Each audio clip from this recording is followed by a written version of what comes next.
Okay, this is my rotational dynamics reassessment. A 1.5 kilogram block is connected by a rope across a 50 centimeter diameter 2 kilogram frictionless pulley as shown. A constant 10 Newton tension is applied to the other end of the rope. What is the magnitude and direction of the acceleration of the block? So this is my picture. I have a 1.5 kilogram block.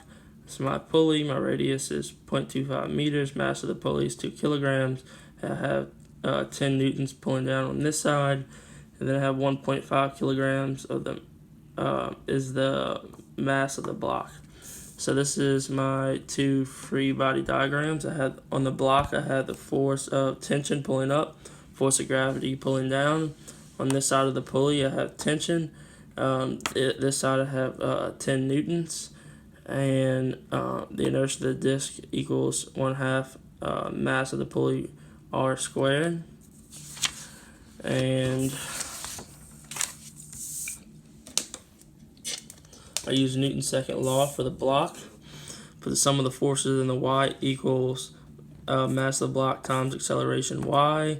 That gave me tension equals mass of the block times acceleration plus mass of the block times gravity is my first equation.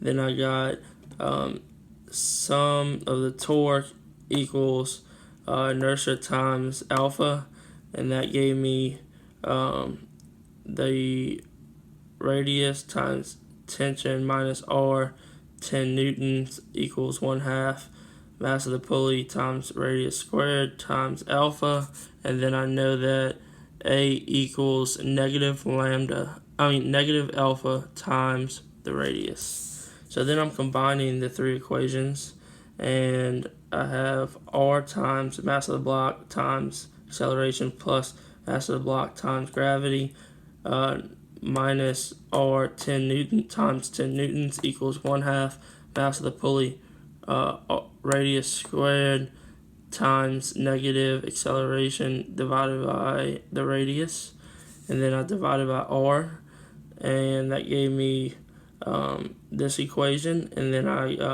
got acceleration times the mass of the block plus 1/2 mass of the pulley equals 10 newtons minus mass of the block times gravity.